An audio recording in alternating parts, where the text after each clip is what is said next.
My name is Agatha, 35 years old. And yesterday I walked away from the $3 million mansion that I bought with my own money. My husband, Richard, waved legal papers in my face, his eyes cold as winter. I never thought the man who vowed to cherish me would try to steal everything I worked for. But as I signed those documents and placed the keys on the marble table, I knew something he did not. If you have ever had to stand up for what is rightfully yours, let me know where you are watching from and hit subscribe to follow my journey to reclaiming what was mine. I grew up in a small town in Pennsylvania, where hard work was not just valued but expected. My father was a mechanic who worked 60-hour weeks at the local garage, his hands permanently stained with motor oil, no matter how much he scrubbed them clean each night. My mother was a nurse at the community hospital, often working double shifts to help make ends meet. They were honest, hard-working people who taught me the value of independence and determination. From a young age, I dreamed of financial freedom. I watched my parents struggle to pay bills despite their relentless work ethic, and I promised myself that my future would be different. I buried myself in books, studying late into the night while my high school friends were out having fun. The effort paid off when I received a full scholarship to an Ivy League university, becoming the first person in my family to attend college. College was both terrifying and exhilarating. I felt out of place among classmates who came from wealth and privilege, but I refused to be intimidated. I doubled down on my studies, majoring in business and finance, and graduated summa cum laude. My parents sat in the audience at graduation, tears streaming down their faces. That moment remains one of my proudest achievements. After graduation, I landed a job at a small tech startup in Boston. The salary was modest, but I saw potential for growth. I worked tirelessly, arriving before anyone else and leaving long after dark. My first apartment was a tiny studio with barely enough room for a bed and desk, but it was mine, paid for with my own money, and that meant everything to me. My breakthrough came 2 years into the job when I developed a marketing strategy that transformed our company from an unknown entity into an industry leader. The campaign focused on real people, using our products to solve everyday problems, connecting with consumers in a way that our competitors had failed to do. The company's revenue tripled within 6 months, and suddenly everyone wanted to know the mind behind the strategy. My rise through the ranks was swift after that. I was promoted to marketing director, then chief marketing officer, by the time I turned 30. The financial rewards followed, and I began to build the wealth I had always dreamed of. I was careful with my money, investing wisely and living below my means despite my growing income. I watched my bank account grow from thousands to hundreds of thousands, and eventually to millions. It was at a high-profile charity gala that I first met Richard. I had donated $50,000 to a children's hospital fundraiser, and as a major donor I was seated at the main table. Richard was there representing his law firm, which was also a sponsor of the event. He was strikingly handsome in his perfectly tailored tuxedo with dark hair, intense blue eyes, and a confidence that commanded attention. During dinner, he asked thoughtful questions about my career and seemed genuinely impressed by my achievements. Unlike many men I had dated who were intimidated by my success, Richard appeared to admire it. He listened intently as I talked about my work, asking insightful questions that showed he was truly engaged. When he asked for my number at the end of the evening, I felt that flutter of excitement that had been absent from my dating life for years. Our first date was at an exclusive restaurant overlooking the Boston Harbor. The conversation flowed effortlessly as we shared stories about our childhoods, our career ambitions, and our views on life. Richard talked about his work as a corporate attorney and his dream of starting his own firm someday. He spoke with such passion that I could not help but be drawn to him. What followed was a whirlwind romance straight out of a fairy tale. Richard took me to the finest restaurants, surprised me with weekend getaways to quaint bed and breakfasts in Vermont, and once even arranged a private viewing of a new exhibition at the Museum of Fine Arts. He was thoughtful, romantic, and seemingly supportive of my career and independence. The night he proposed, 6 months after we met, he took me back to the charity gala where we had first met, which was being held again. This time, when the donation acknowledgements were being read, the host announced a special gift in my name. Richard had donated $100,000 to the children's hospital in my honor. As I sat there stunned, he got down on one knee and presented a stunning diamond ring.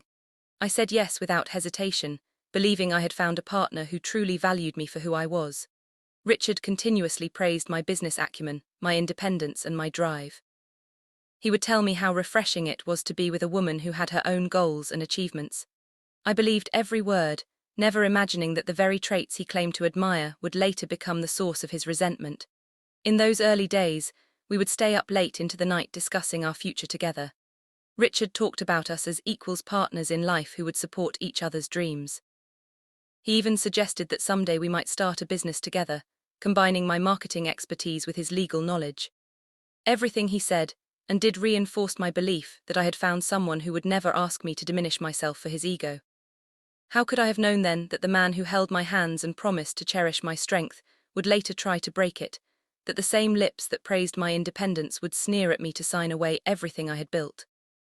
But I am getting ahead of myself. Back then, all I saw was the beginning of what I thought would be my happily ever after. Our wedding day arrived exactly 1 year after our first meeting. It was everything I had ever dreamed of: an elegant affair at a historic estate outside Boston. 200 guests witnessed our union, including my proud parents and Richard's extensive network of colleagues and friends from the legal community. My father, usually a man of few words, gave a heartfelt speech about how Richard was the son he never had, and how grateful he was to see me with someone who appreciated my strength and determination. In the months leading up to the wedding, I had made a significant decision. With my investments performing exceptionally well and a substantial bonus from work, I decided to purchase our dream home. The property was a stunning colonial mansion in one of Boston's most prestigious neighborhoods with 6 bedrooms, 7 bathrooms, a swimming pool, and meticulously landscaped gardens. The price tag was $3 million, a sum that would have seemed impossible to the young girl from Pennsylvania, but one I could now afford. The mansion featured soaring ceilings with hand-carved crown molding original hardwood floors that gleamed in the sunlight and floor toe-ceiling windows that filled every room with natural light. The master suite occupied an entire wing of the second floor with a sitting area, a fireplace, and a bathroom that rivaled those in luxury hotels. The kitchen was a chef's dream with top-of-the-line appliances, custom cabinetry, and marble countertops. There was even a wine cellar in the basement that could hold over 1,000 bottles. When I showed Richard the house, his eyes widened in appreciation. He walked through each room, admiring the craftsmanship and architectural details. When I told him I was considering buying it, he embraced me and said, "This is perfect for us, darling. You have such an eye for value. This property will only appreciate over time. Your business sense never ceases to amaze me." I purchased the house in my name as we had not yet married, and because I was paying for it entirely from my own funds. Richard never objected to this arrangement. In fact, he praised my financial acumen, saying it made perfect sense for tax purposes. I remember feeling a warm glow of appreciation for his support of my independence. The first year of our marriage was blissful. We traveled extensively, visiting Paris, Rome, and Tokyo. We hosted lavish dinner parties, where Richard would proudly introduce me to his colleagues and friends, boasting about my career achievements and business insights. We seemed to be the perfect power couple, each successful in our own right, but stronger together. The first hint of trouble came so subtly that I nearly missed it. We were discussing renovations to the garden when I mentioned wanting to install a Japanese-inspired meditation area. Richard frowned slightly and said, "Are you sure that is a good investment? It seems like an unnecessary expense." I was taken aback. The cost was minimal compared to our resources, and he had never questioned my spending before. I brushed it off as a momentary concern, but similar comments began to appear more frequently. When I purchased a new car, Richard asked if I had consulted with him first.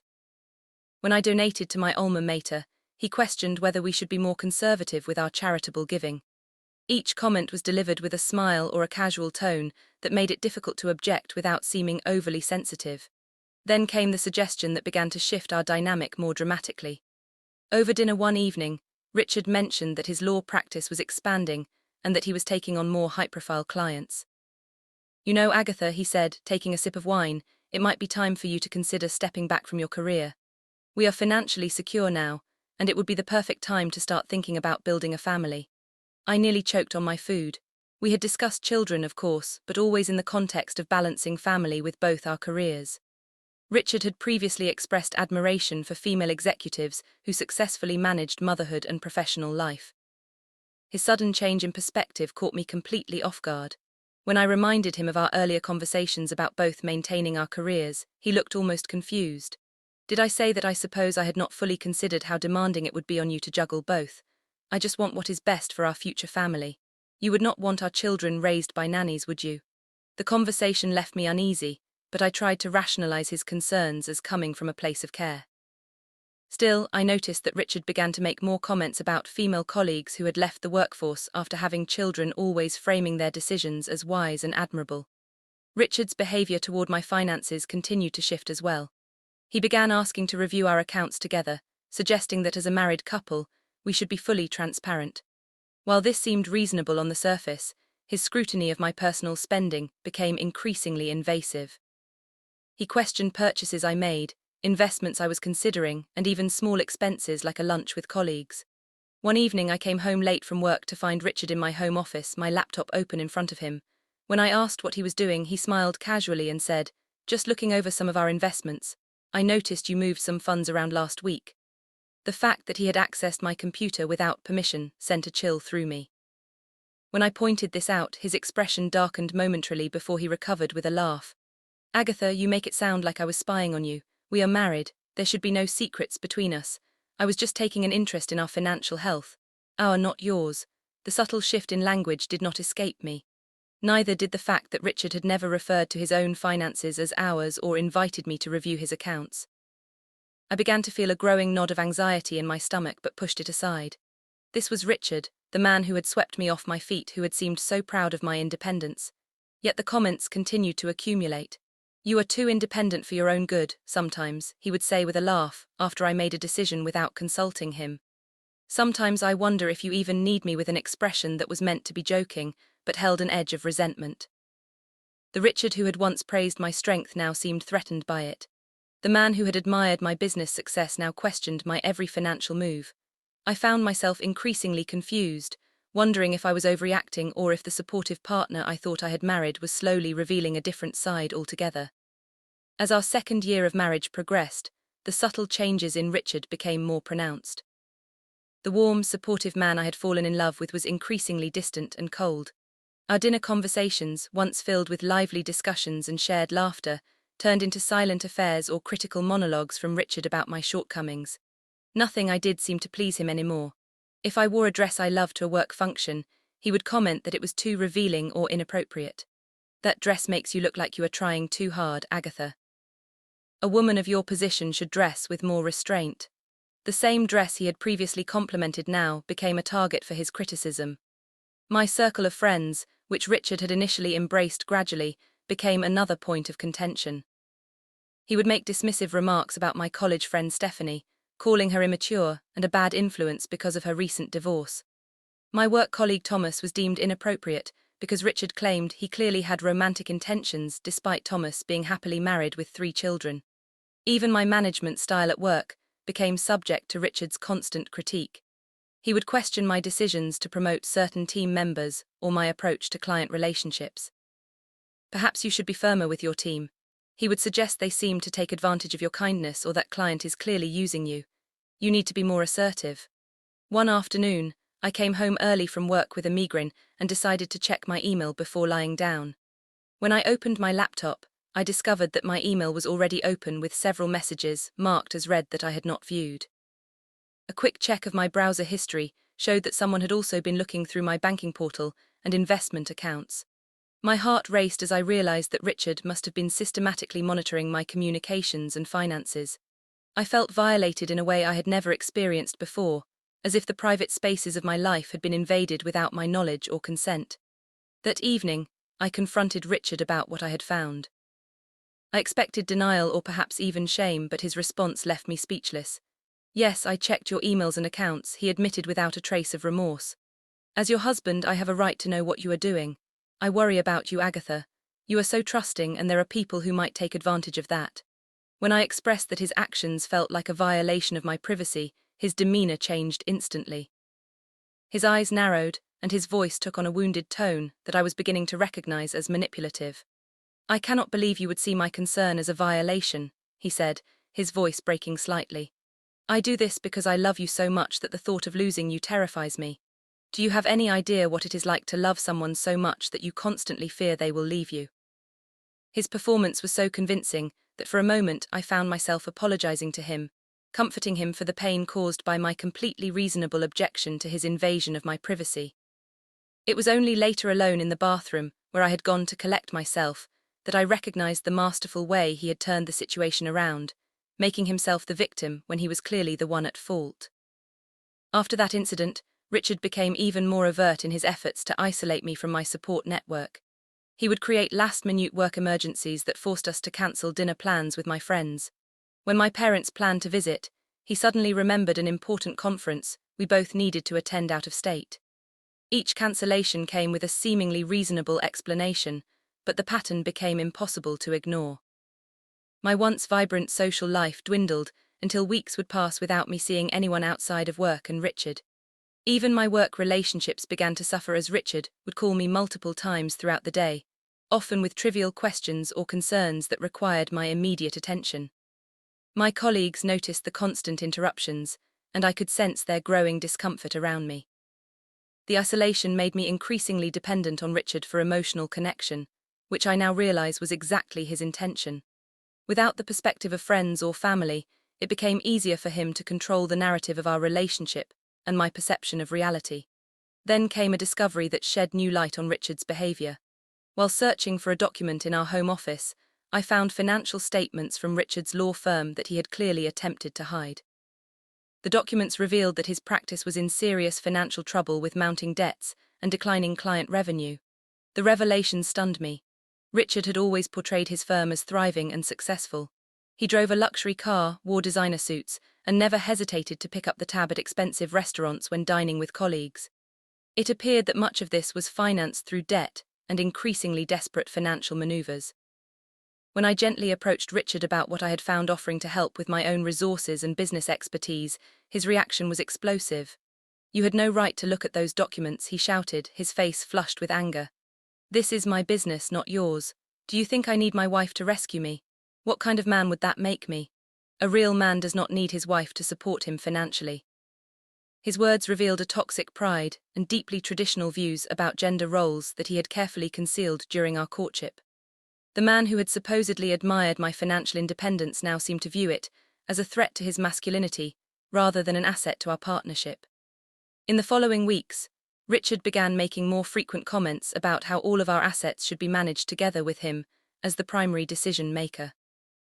"After all," he would say, "as the man of the house, it is my responsibility to ensure our financial security." Each time he said something like this, I felt a growing sense of alarm. The disconnect between the progressive, supportive partner he had presented himself to be during our courtship and the controlling traditional husband he was revealing himself to be grew wider by the day. I began to wonder how I had missed these red flags, how I had fallen for someone whose values were so fundamentally opposed to my own. But Richard had been careful showing me exactly what I wanted to see until he felt secure enough in the relationship to reveal his true nature. Like a slowly heating pot of water, with a frog inside, the changes had happened so gradually that I had not recognized the danger until I was already in too deep. As Richard's financial troubles worsened, so did his efforts to control our shared resources. It was becoming increasingly clear that he viewed my wealth not as mine, but as a solution to his problems. The question was just how far was he willing to go to get his hands on what I had worked so hard to build. The pivotal moment that finally opened my eyes to the full extent of Richard's deception came on an ordinary Tuesday evening. I had returned home early from a business dinner that ended sooner than expected, and was about to call out to let Richard know I was home when I heard him speaking in his office. His voice had a conspiratorial tone that made me pause in the hallway. "I need to move quickly on this."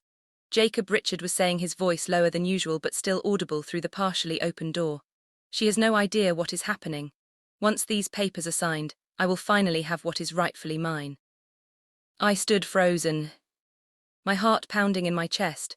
Though he did not mention my name, I knew instinctively that he was talking about me. Jacob was one of his colleagues at the firm, a man I had met several times at company functions who had always regarded me with a slightly dismissive attitude. "I think you are taking a risk here," I heard Jacob respond through the speaker phone.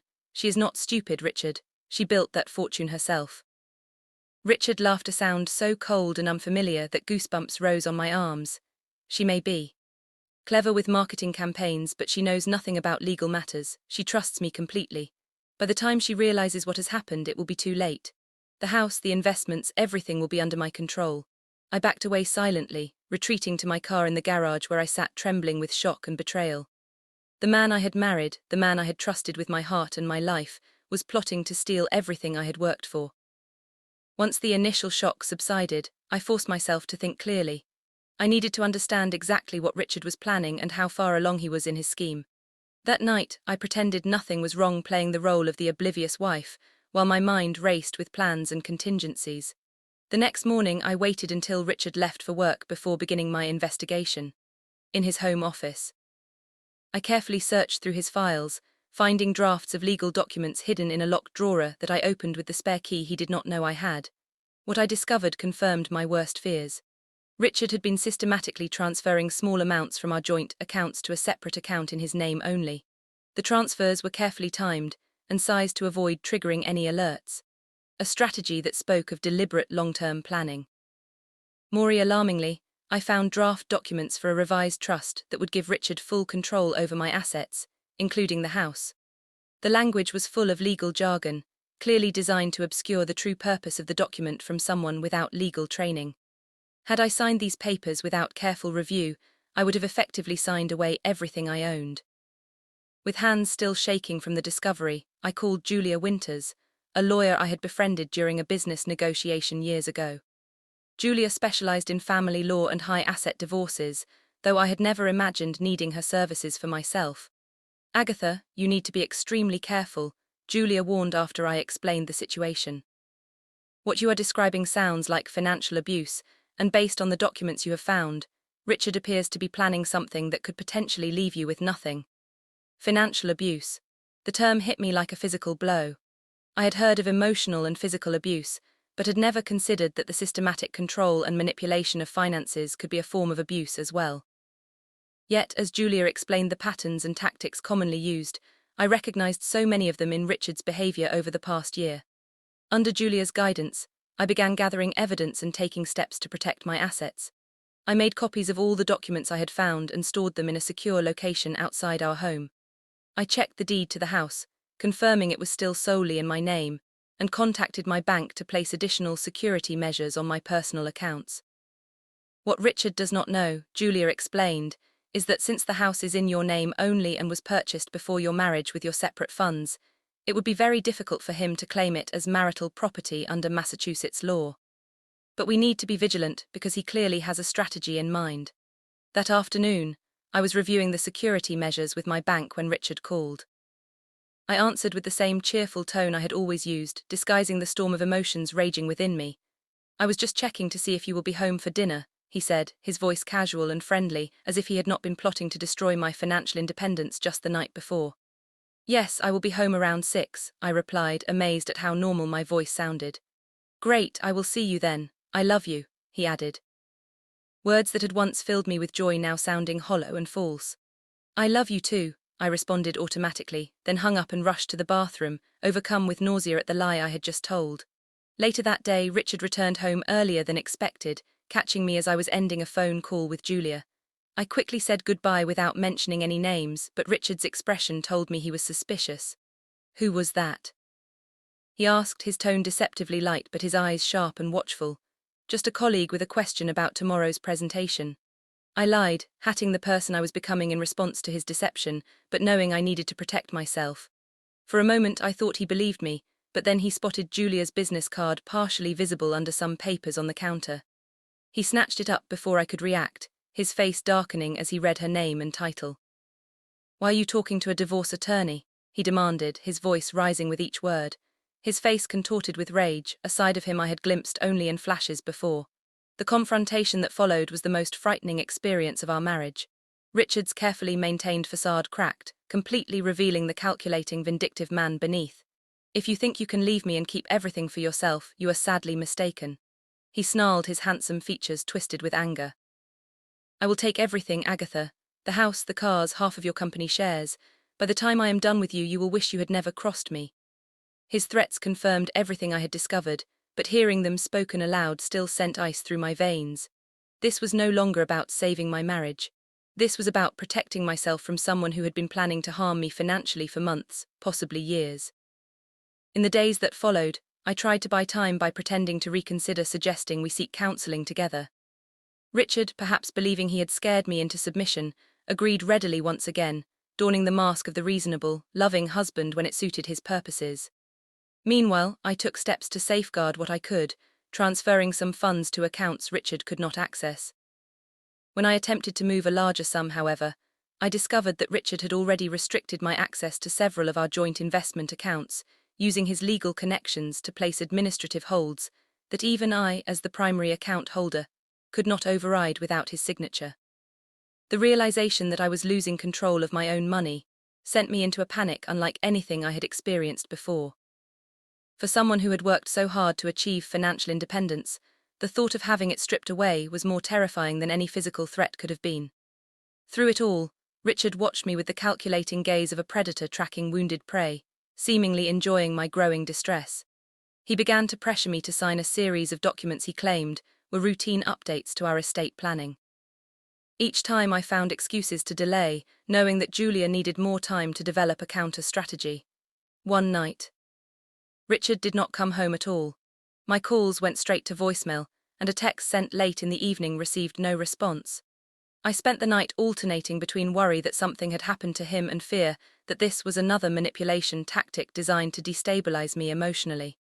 He returned the next morning with no explanation for his absence, but his demeanor had changed completely. Gone was the threatening, angry man of the previous days, replaced by the charming, attentive husband I had first fallen in love with. He brought flowers, apologized for his recent behavior, and promised things would be different moving forward. "I am under so much stress with the firm," he explained, his eyes showing a vulnerability that seemed genuine. "I said things I did not mean, Agatha. You know I would never actually hurt you. We are partners and I value everything you bring to this relationship." His sudden transformation was so convincing that for a brief moment I almost believed him almost. But I had seen behind the mask now, and no performance, however skillful, could erase what I knew about his true intentions. Still, I played along, pretending to be relieved and grateful for his apology. If Richard was changing tactics, I needed to understand why. As Julia had warned me, the most dangerous time in situations like mine was often when the abuser sensed they were losing control and decided to try a different approach. "I just want us to be happy again." I told him, the half-truth easier to sell than a complete lie. The relief in his eyes confirmed my suspicion. He believed he still had me exactly where he wanted me, unaware that beneath my seemingly compliant exterior, I was preparing for the battle ahead. For the next week, Richard maintained his loving facade so convincingly that I occasionally caught myself wondering if I had imagined the whole thing. He brought me coffee in bed, sent flowers to my office, and even suggested we plan a vacation to the Malders to reconnect. The contrast between this attentive husband and the threatening man of the previous week was so stark that it felt like living with someone with a split personality. I maintained my own performance, smiling and accepting his gestures of affection while continuing to work with Julia behind the scenes. We had daily calls when I could safely speak, usually during my lunch breaks at work or when Richard was at the gym. Julia was gathering evidence and preparing for various scenarios, including the possibility that I might need to file for divorce and a restraining order if things escalated. "If he becomes aware that you are on to him, things could get dangerous quickly," Julia warned during one of our calls. "Financial abusers often escalate to other forms of control when they feel their power slipping away." The precarious peace between Richard and me lasted exactly 7 days. On the 8th night, I woke around 2 in the morning, aware of Richard's absence from our bed. This had become somewhat common as his sleeping patterns had grown erratic, but something prompted me to get up and look for him. I found him in his office, the door slightly ajar, speaking in hushed tones on the phone. I moved closer, careful to stay out of sight. "William, I understand the risks, but I need this done now," Richard was saying, tension evident in his voice. "She is getting suspicious and I cannot afford to wait any longer." I recognized the name immediately. William Hayes was one of Boston's most prominent attorneys, known for handling complex financial cases for the city's elite. I had met him once at a charity function and found him intimidating, a man whose razor-sharp intellect was matched only by his reputation for ruthlessness in the courtroom. "I am telling you, Richard Hayes," responded, his voice clear through the speakerphone, "what you are proposing walks a very fine line legally. If she contests these transfers or claims duress during the signing, you could be facing serious consequences." Richard laughed dismissively. "She will not contest anything. She is too in love with me to fight back. All I need is for her to sign the papers, transferring the house and primary accounts. Once that is done, we can move forward with the rest of the plan." My blood ran cold at the calculated way he discussed our relationship, as if my love was merely a weakness to be exploited rather than something to be cherished. Have you considered what this will do to your reputation if this goes public? Hayes asked. Even if you succeed legally, the professional and social fallout could be devastating. By the time anyone realizes what has happened, I will be financially secure enough that reputation will not matter, Richard replied with chilling confidence. Besides who will believe her, I will make sure she looks unstable and financially irresponsible. It is my word against hers, and I am a respected attorney. I backed away silently, my heart pounding so loudly I feared he might hear it. The casual cruelty with which Richard discussed, destroying not only my financial security, but also my reputation, left me breathless with shock and fear. Once safely back in the guest bedroom, I texted Julia despite the late hour. Need to meet first thing tomorrow. Emergency. She responded immediately. My office 7 a.m. I barely slept that night, lying awake and revisiting every moment of my relationship with Richard, searching for the signs I had missed. Had there been red flags from the beginning, was our entire relationship built on calculation and deception? The thought that the love I had felt so deeply might have been nothing but an elaborate trap was almost too painful to bear. At 6:30 the next morning, I told Richard I had an early meeting and left the house before he was fully awake. 30 minutes later, I sat in Julia's office, recounting the conversation I had overheard. This changes everything, Julia said grimly after I finished. William Hayes does not get involved unless there are significant assets at stake and a client willing to play hardball. The fact that even he is expressing concerns about Richard's approach tells me they are planning something particularly aggressive. What are my options? I asked, my voice steadier than I felt. Julia leaned forward, her expression serious but determined. There is a strategy we could employ, but it is risky. It would involve appearing to give Richard exactly what he wants, but with a carefully crafted legal trap built into the documentation. She explained the details of the plan, a bold counterattack that would use Richard's own tactics against him. As I listened, I felt a mix of admiration for Julia's ingenuity and fear at the high stakes involved. If the plan failed, I could lose everything. If it succeeded, I would be free of Richard, but would have to rebuild much of my life from the ground up. Do you think it will work? I asked when she finished explaining. Julia considered for a moment before answering. Richard is counting on your ignorance of legal matters and your emotional attachment to him. He does not believe you will fight back effectively. That underestimation gives us an advantage. But Agatha, I need you to be certain this is what you want. Once we put this in motion, there is no going back. I thought about the man I had married, the future I had imagined for us, and the betrayal that had shattered those dreams. I thought about my parents who had worked so hard to give me opportunities, and how they had taught me to stand up for myself. I thought about the years of work and sacrifice that had gone into building my career and financial security. Do it, I said finally. I would rather lose everything fighting for what is mine than live another day with someone who sees me as nothing but a resource to be exploited. The plan required meticulous preparation. Julia and I worked throughout the day drafting documents, consulting with financial experts, and establishing secure communication channels. By the time I returned home that evening, everything was in place. Now I just needed Richard to make his move. I did not have to wait long. 2 days later, Richard announced that he had drafted some new estate planning documents that required my signature. For our future security, he explained with a smile that no longer reached his eyes. Can I review them first? I asked, feigning the casual interest of someone who had no suspicions. Of course, darling, he replied smoothly. They are quite standard, but feel free to look them over. I will be in my office when you are ready to sign. The documents were exactly what I had expected. Based on the conversation, I had overheard transfer of property deeds, power of attorney forms, and amendments to our financial accounts that would give Richard complete control. Reading through the pages of legalese, I marveled at the audacity of his plan and the confidence he must have had in my ignorance or trust. After an hour, I brought the papers to his office, having made a show of reading them thoroughly. Richard watched me with barely concealed anticipation, a predator about to spring his trap, unaware that he was the one being led into a snare. Everything looks fine, I said, my voice betraying none of the turmoil I felt. I just have one small suggestion for this section here. I indicated a passage buried deep in the document, a seemingly innocuous clause about property transfer rights. Richard barely glanced at it, his eagerness to complete the transaction overriding his usual thoroughness. It is just clarifying language, I explained, to make sure the transfer process goes smoothly with the bank. Richard nodded impatiently. Fine, fine. We can add that it does not change anything substantive. If only he knew how wrong he was. The amendment Julia had crafted would become the linchpin of our counter-strategy, a legal tripwire that Richard, in his arrogance, was about to trigger himself. As he made the change and printed a new copy of the document, I steeled myself for what was to come. The next few hours would determine the course of my future, and I needed to play my part perfectly. Richard had underestimated me from the beginning, seeing only what he wanted to see, a successful but legally naive woman who could be manipulated through her emotions. It was time to show him just how wrong he had been. The modified documents lay on the mahogany desk between us, the afternoon sun, casting long shadows across the room.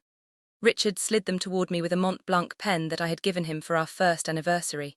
The irony was not lost on me. "Just a few signatures and everything will be taken care of," he said, his voice gentle but his eyes hard and calculating. "I have marked all the places where you need to sign." I picked up the pen, feeling its weight in my hand. For a brief moment, I thought about all the different paths my life could have taken, all the choices that had led me to this precise moment. I thought about the young girl from Pennsylvania who had dreamed of financial independence, never imagining that her greatest threat would come from the man she had chosen to share her life with. Richard mistook my hesitation for reluctance. His demeanor shifted instantly, the mask of concerned husband falling away to reveal the cold manipulator beneath. "Sir, get out," he mocked, waving the papers in front of me. His voice had lost all pretense of affection. "This is my house now." I looked around at the hand-carved moldings I had admired when I first viewed the property, the marble fireplace I had restored, the custom bookshelves I had commissioned from a local artisan. Every inch of this home represented my hard work, my dreams, my success. "Your house?" I questioned quietly. "I paid for this house entirely with my own money before we were even married.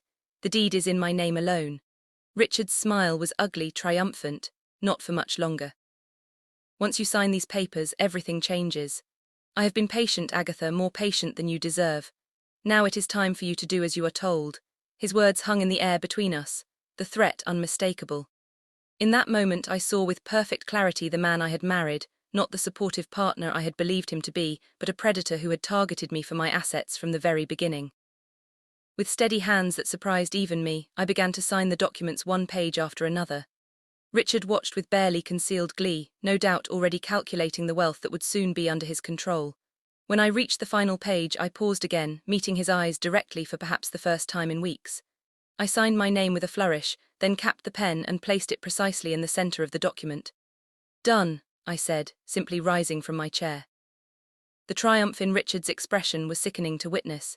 He gathered the papers, possessively already turning away from me, as if I had ceased to matter now that I had served my purpose.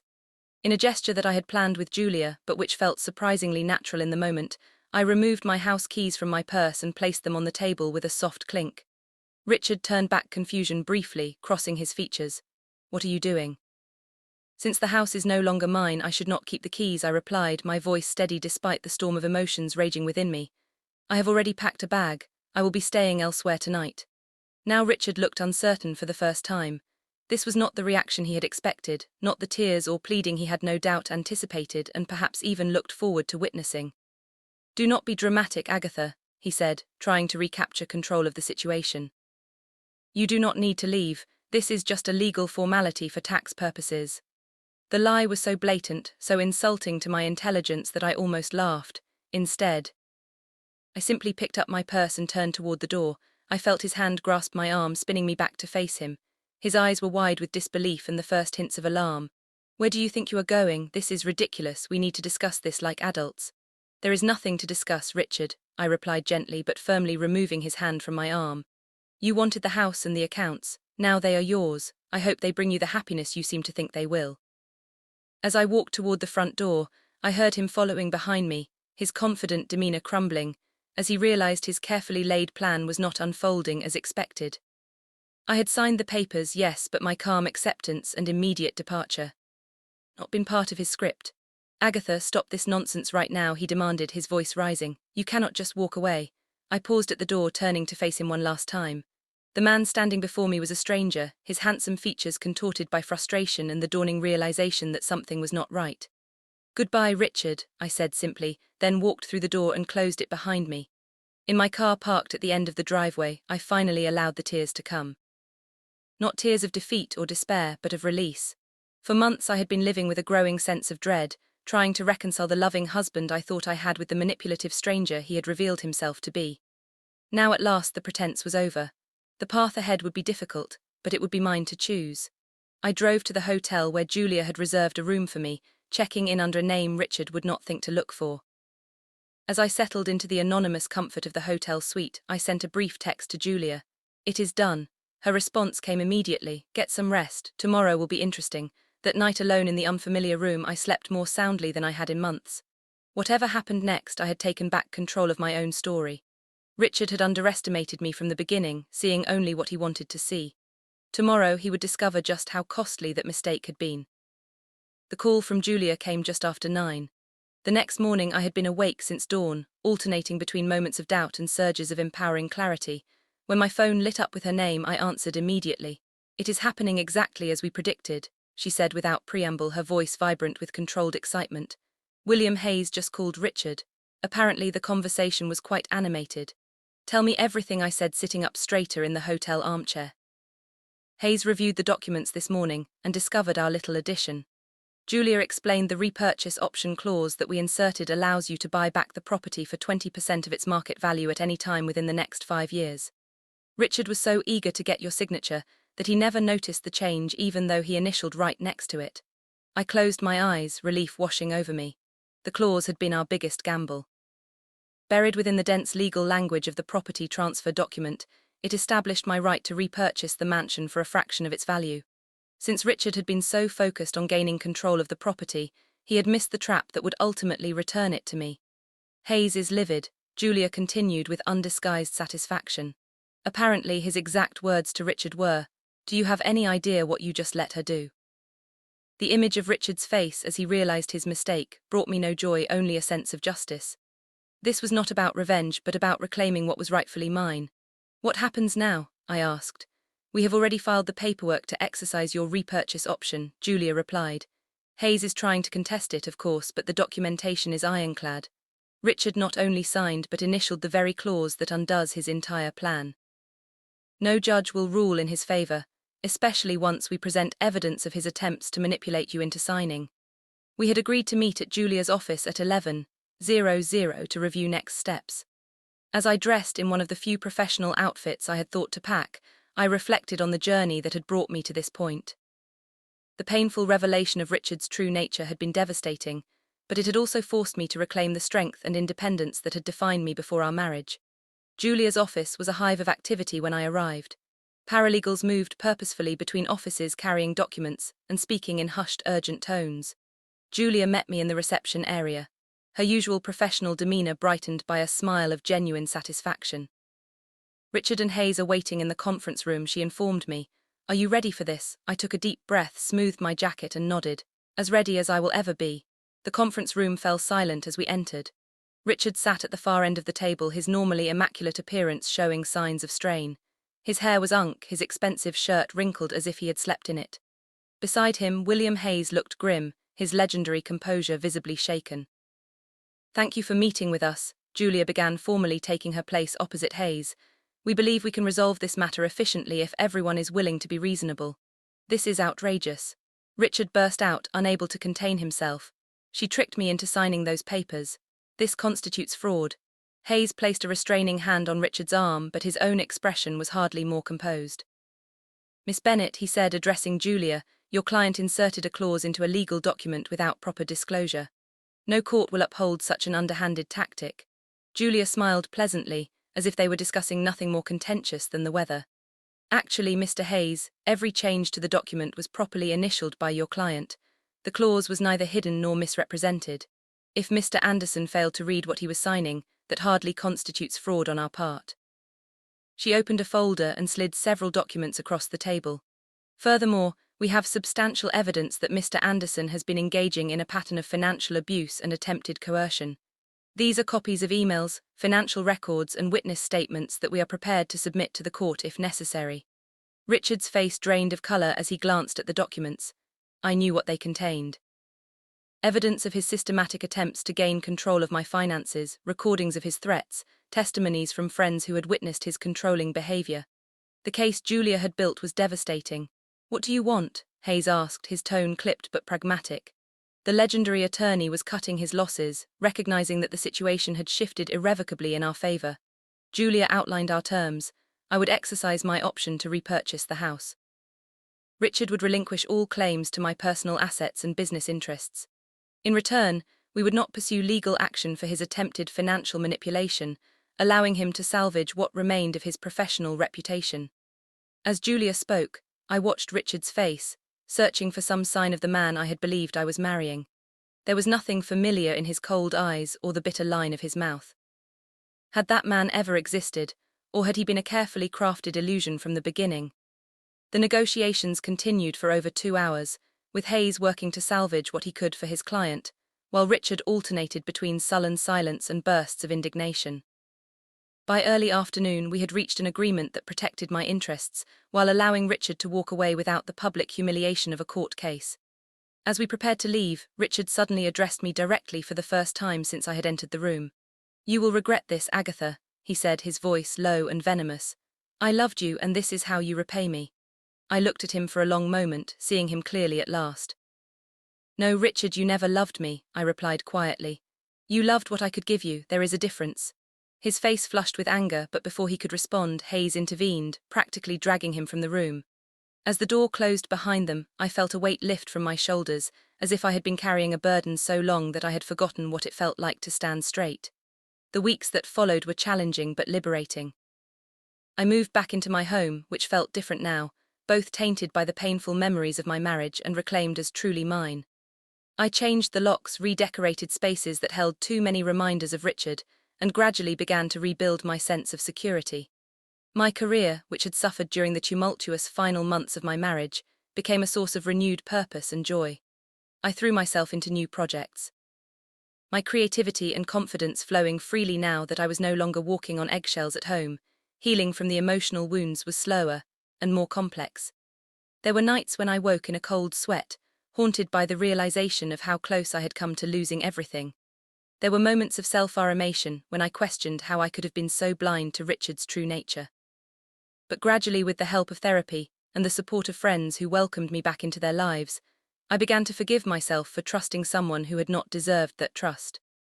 6 months after the confrontation in Julia's office, I established the Financial Independence Foundation, a non-profit organization dedicated to helping women recognize and escape financially abusive relationships.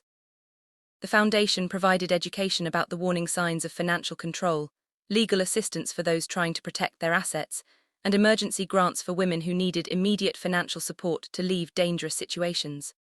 Through this work, I met others who had experienced similar betrayals, women from all walks of life, whose stories echoed aspects of my own.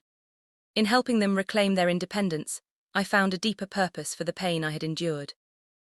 What Richard had intended to break me had instead revealed strengths I had not known I possessed. Looking back now, I can see the warning signs that I missed or chose to ignore. The subtle shift from admiration of my success to resentment of my independence, the gradual isolation from friends and family, the increasing attempts to control and monitor my finances. These were not simply personality flaws or stress responses, but calculated steps in a pattern of abuse that had been disguised as love and concern. The most profound lesson I learned through this experience was not about Richard or even about financial security, but about trusting myself. The voice of intuition that I had silenced when it tried to warn me of danger is now my most valued guide.